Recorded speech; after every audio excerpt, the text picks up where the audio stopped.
everyone, welcome to Barca News and welcome to the post-match live analysis where we analyze Barcelona matches after they're done today, analyzing the victory of Barcelona against Athletic Club de Bilbao 0-1 with a golazo by Lamine Yamal, who saved us from, well, an embarrassing result because it was a pretty terrible match by Barcelona. Now, this was a very important victory because, of course, Real Madrid did win their respective match yesterday against Celta Vigo with a late goal in added time. So they had closed down the distance between them and us to 1 point. But with today's victory, Barcelona are now once again 4 points ahead of Real penalties. So a very, very ugly win, as the title suggests. But, of course, an important win because, again, we maintain that distance between us and Real penalties to 4 points. Now, let's talk about this match with more specifics. And as always, I like to start first with the general lineup. Then we'll talk about the general sensation of the team and finally with the players. But let's start with the lineup because as Hansi Flick stated during yesterday's pre-match press conference, there were a lot of rotations. Given that, of course, the team had exerted themselves against Atletico Madrid midweek in that Copa del Rey semifinal. And then, of course, we do have the Champions League round of 16 match against Newcastle away on Tuesday. So rotations were, of course, very much needed. And this was the lineup that Hansi Flick chose to begin the match. In goal, of course, we had Joan Garcia. We saw Eric Garcia now back in the right-back position in the place of the injured Jules Koundé. João Cancelo on the left flank in the place of the injured Alejandro Balde. And then Pau Cubarsí and Gerard Martin as our two center-backs. And, of course, later on in the match, we saw Gerard Martin move on to be in the left-back and Cancelo switch into the right-back with Eric Garcia going into the defensive midfield position and Ronald Araujo drop into right next to Pau Cubarsí as our two center-backs. In midfield, we saw Marc Bernal with Marc Casado in the double pivot. Of course, later on, we saw Pedri substitute Marc Bernal. Marc Bernal, and then eventually Eric taking the place of Marc Casado. In the attacking mid, we had Dani Olmo, who was later on subbed by Fermin Lopez. And then our front three, we had Lamine Yamal, Ferran Torres, who was later on subbed by Lewandowski, and then Marcus Rashford as our left winger, who was later on subbed by Rafinha. Now, let's talk about the general sensations of the team because today was a terrible, horrible, horrendous, boring disaster of a match against Athletic Club de Bilbao. Barcelona were pretty much came out with zero intensity, no energy whatsoever, moving the ball very slowly, continuously losing the ball in very dangerous areas. They couldn't keep the ball for more than 2 or 3 touches. They weren't really generating any danger. They weren't really generating any chances. I mean, it was an absolute dreadful of a performance. This was very reminiscent, for example, to our loss against Girona or even to the first leg against Athletic Madrid where we lost 4-0 at the Metropolitano. Now, I'm not sure exactly what was the reason for this. I mean, on one hand, I want to attribute it to the exhaustion, the exertion that the team had against Athletic Madrid. After all, they did play one hell of a match. They exhausted themselves, and then they were able to score 3 goals. They almost pulled off a comeback. But on the other hand, there were a lot of new faces on the field. I mean, Marcus Rashford did not play 90 minutes against Atletico Madrid. Ferran Torres is probably the one who maybe you would think could be a little bit more exhausted since he played 60 minutes against Atletico Madrid. But even Ferran hasn't been really playing every single match. I mean, Dani Olmo didn't play 90 minutes against Atletico Madrid. I don't know exactly what the excuse is. Again, on one hand, you would think it's the exhaustion. On the other hand, there were a lot of rotations, so there's really no excuse. I got to say, overall, it was very disappointing. It was very disappointing because I thought the team, we had done such a good job against Atletico Madrid that today the team would come out looking good. Not, of course, I wasn't expecting them to come out with the same intensity as Atletico Madrid. We weren't down 4 goals. We weren't in a semifinal. We weren't playing against a big team like Atletico Madrid. But for God's sake, I mean, definitely much better than what we saw today because today was absolutely horrendous. Now, this is, of course, not to take away from what Athletic Club de Bilbao did because I thought they did an incredible job with their press. They were able to shut down all the interior corridors. Barcelona had no way of getting the ball through the middle, so they were forced to use more the flanks. And with Athletic Club de Bilbao putting such a doing such a great job marking Lamine Yamal. Lamine Yamal was pretty much constantly losing the ball. And then, of course, with Marcus Rashford being the useless player that he is most of the time. Of course, every now and then he does give you great matches, but given how inconsistent Rashford is, we pretty much had no attack. You know, Athletic Club Bilbao with their low block defending, they shut down all the interior corridors. And then Lamine Yamal being double and triple marked, he couldn't do anything. And then on the left, Rashford, I mean, he couldn't. You could have not even marked him, and he still would have done anything. I mean, absolutely useless today, Marcus Rashford. And it was crazy because he was getting his start, and you'd think Rashford would take advantage of that, thinking, hey, maybe this is time to prove myself, to show that maybe, you know, I can compete with Rafinha. I'm sorry, bro, but you can't even compete with Rafinha. Rafinha was missing one leg. I mean, it's crazy what we saw from Marcus Rashford. In fact, our entire attack was absolutely abysmal. I mean, Ferran Torres continues to show us that I don't even know how he's a professional football player, let alone a starter for Barcelona. I mean, absolute garbage. This guy cannot control a ball to save his own fucking life. Two passes by Lamine Yamal that could have left him in a great position to score, both wasted by his horrible, horrendous control. I mean, again, this guy can't even control a ball. I don't even know how the hell he's a professional football player. Dani Olmo. I still don't understand what's going on with Dani Olmo. Dani Olmo is usually a player that shines in between lines, that can really break through lines with his dribbling or mostly with his association, with the way he combines with his teammates. Completely out of position, completely lost. I mean, he will try to go through the right, through the left. I mean, he always looked like he was getting in someone's way. He always looked like he didn't know where he was supposed to go or where he was supposed to be. And of course, this is not the first time. He's been on a streak of bad performances. I don't know what's going on with Dani Olmo, but I mean, today our entire attack was just completely out of it. Again, Ferran being the trash that he is, Rashford inconsistent as always, Dani Olmo is consistent as always, Lamine being shut down. I mean, very, very, very bad match by Barcelona. Now, I do have to say, Joao Cancelo, not to bag on him. I think Cancelo gave us a Cancelo performance where he was good in the attack, but defensively speaking, you know, he's always a little bit of a mess. But you know, I had this fear when we were talking in the podcast. I think we were talking about possible lineups, and I said, I don't know if Cancelo would be better on the left. I think I would like to see him more on the right because I think with Lamine Yamal, they would be able to combine better because, you know, we know Cancelo can make deep runs, but he can also cut into the middle. So can Lamine Yamal. So they can maybe alternate back and forth. And I think today I was kind of dead on with what I said because Cancelo today, him and Rashford, they always seem like to get in each other's way. Like that Cancelo-Rashford connection wasn't there. Now, of course, it is understandable on one hand because, you know, Cancelo and Rashford haven't really played together. So I could see why that connection wouldn't be there. I thought Cancelo did better on the right those last few minutes when he got switched to the right. And I would like to see him, honestly, more on the right. I think him and Lamine Yamal could probably cook, you know, on the right side. But, you know, overall, not a lot of good things to say, of course, about the players. I think Marc Bernal had really good first half. I think Marc Casado had really good minutes during the first half, not so much during the second half. Eric Garcia, absolutely imperial, like always. It doesn't matter where you put Eric, center back, right center back, left center back, right back, defensive mid. I mean, Eric Garcia is always imperial. Pau Garcia had a lot of good interceptions. And of course, Joan Garcia just being absolutely phenomenal, saving us today. Had incredible saves today by Joan Garcia. So again, overall, horrendous match. Again, on one hand, I want to attribute it to the exhaustion, but there was a lot of rotation, so I don't know if that really is the excuse. I expected more out of this team. You know, I thought, hey, maybe we turned the page with the Atletico Madrid match, but instead today they came out with, you know, zero energy, zero intensity, zero hunger or desire to win, zero ambition.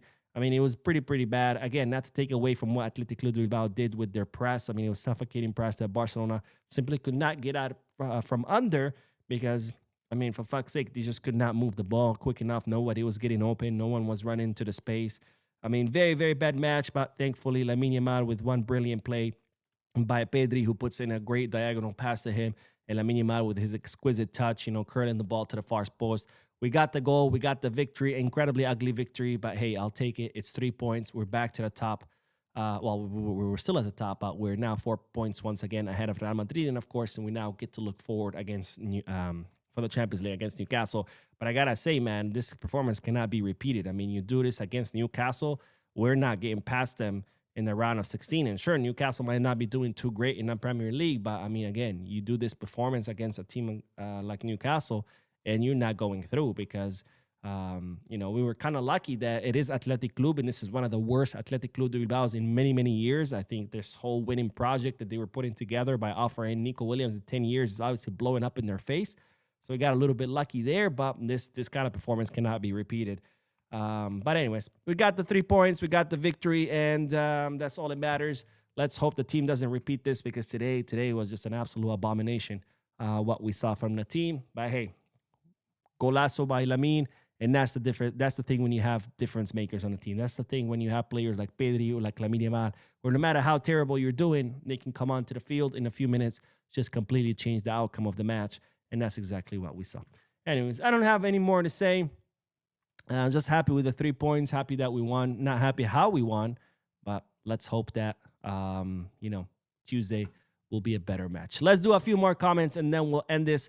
Jose Fernandez says, "Hey Mo, is that Rashford deal done? Underwhelming performance, dribbles to nowhere, inaccurate shots and crosses, and several giveaways. He is not our guy." No, he's not. I've been saying that for quite some time. I mean, Rashford will score you a goal every now and then, and people go crazy.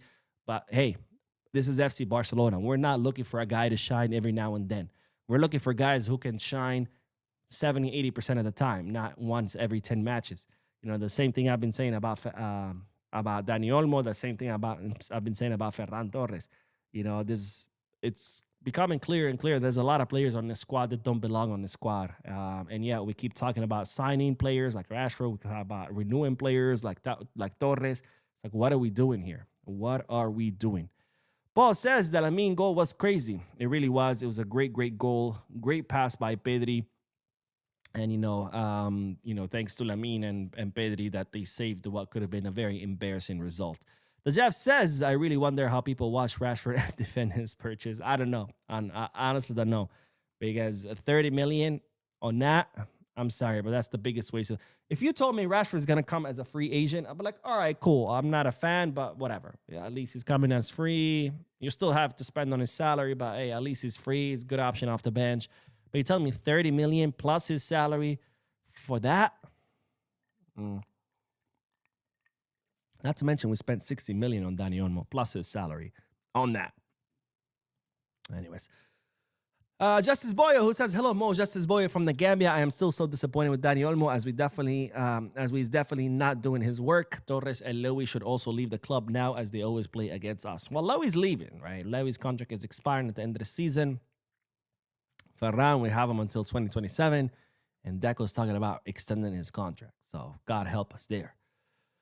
Penda says, "Hey Mo, I hear news that Barcelona even want Indica from Roma." I haven't heard anything, but I'll definitely look into it. Thank you for bringing that up, my friend.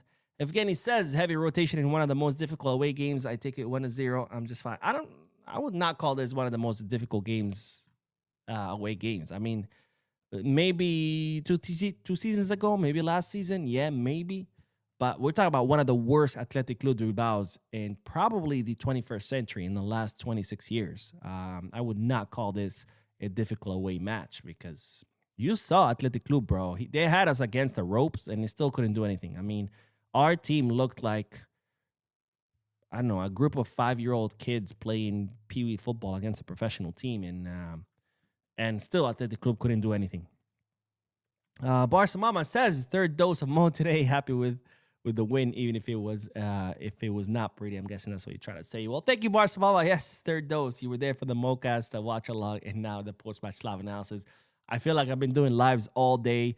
I started out at 12 and it's already 7 p.m. But it's okay because I enjoy it. I love it. So it's all good. And Billy, who's also joining us for the third time today, says, "I don't know why Olmo took that free kick over Rashford. We've already seen Rashford score one." Man, there's a lot of things that went bad today. But yeah. Maleriano says, "Mo, do you think Flick should try Pacifico? I know if he did, he can't play Barca Athletic, but Hamza Abdel Karim is back." No, Pacifico could. Pacifico is, how old is Pacifico? Let me see. Oh no, my keyboard is not working. Patricio Pacifico is, let's see how old is this guy. He is 19 years old. So yes, if he comes up to the first team, he can go back down to Barca Athletic. It's only if you're older than 23 years old. If you're older than 23 years old, you cannot go back down to Barca Athletic once you get promoted. But I mean, I don't expect Patricio Pacifico to start anytime soon because he first has to get adjusted.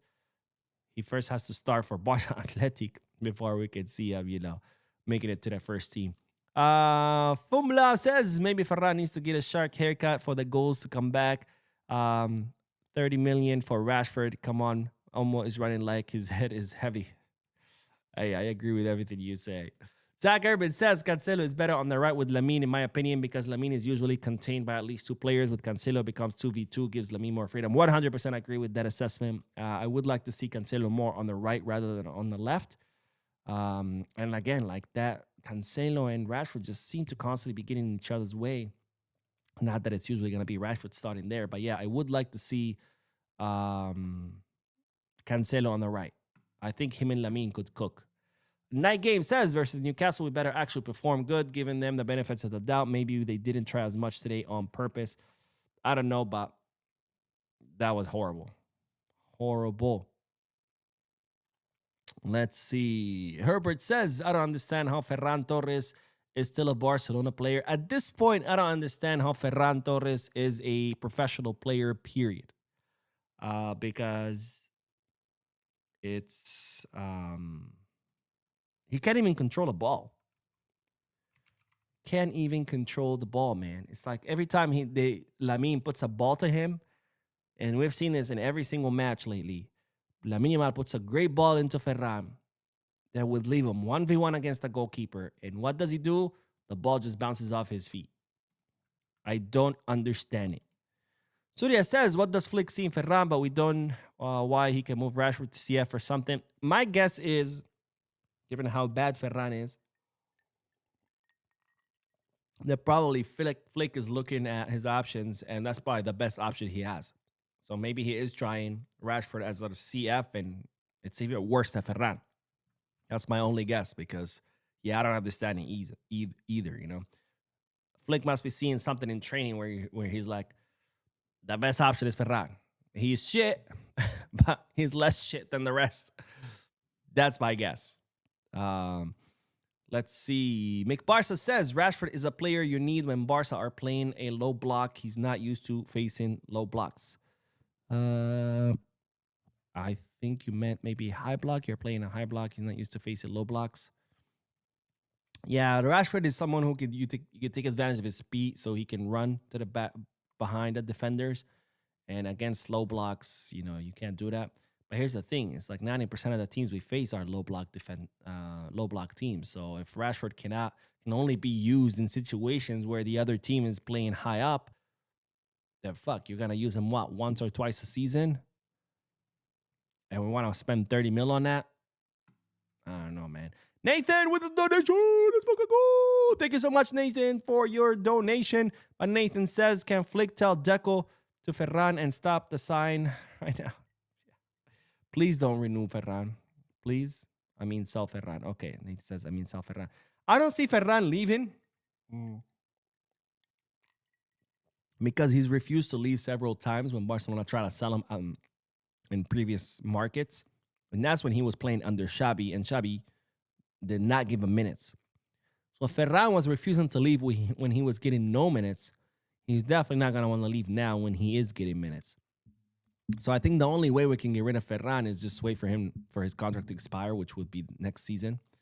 But please, for fuck's sake, do not renew Ferran. I'm begging you, Deco. Please do not renew him unless you renew him just so you can sell him. In that case, fine. But I feel like if Ferran already has said no to leaving, you renew him to sell him. Now he's been like, oh, you gave me a longer contract. Now I'm staying longer. Ha, ha, ha. Fuck you. Ha, ha, ha. Alexis says, still waiting to hear Barca terminate Szczesny's contract. Yeah, that was an interesting decision by Barca to extend Szczesny, especially because now we have like 1 million goalkeepers. But there is a clause that Barcelona could terminate it, but I think they would have to pay him 3 million or something like that. But I don't see Szczesny staying until the end of this contract. I think Szczesny has realized, like, that's it. I did my job last season, And now it's time to go because now we have Joan Garcia, who's the definitive starter. Not to mention, in the summer, we got all these lone goalkeepers coming back, right? Ter Stegen's coming back from zero now. Jakubishvili is coming back from, oh my God, what's Piqué's team? I'm blanking on Piqué's team in second division. Anyways, we got Ander Astralaga coming back from loan from Granada. We have Diego Cochen on the bench. And of course, Juan Garcia. We have 5 goalkeepers. We will have 5 goalkeepers in the summer. And with Chesney, it will be 6. I mean, that's crazy. That's crazy. O'Day says, David from Germany. First time catching you live. Well, thank you, my friend. Welcome to the live. And thank you for joining. Alexi says, is the supporter section going to be in the north or south goal? There are covered seats in the south goal. No, supporter section is always in the north goal. I don't know what those covered seats are. I thought they were I think it's the standing section. I think that's what those covered seats are. It's the standing section. I look into it because, I always wonder the same thing when I watch the match. I'm like, why are those seats covered? But no, supporter section is usually in goal north. But I'll definitely gonna look up what's happening with those seats. And Valeriano says FC Andorra. Yes, FC Andorra. You are correct. It's FC Andorra where Jakubishvili is currently on loan. Anyways, that is all, ladies and gentlemen. Victory, 3 points. We're still 4 points ahead of Madrid. We have the Champions League match midweek against Newcastle. Horrible performance, but we got the 3 points. So I guess we'll take it. Let's just hope this kind of performance is not repeated by the team. Thank you guys for watching. Don't forget to hit the like button, subscribe to the channel, drop a comment, and as always, peace, cars.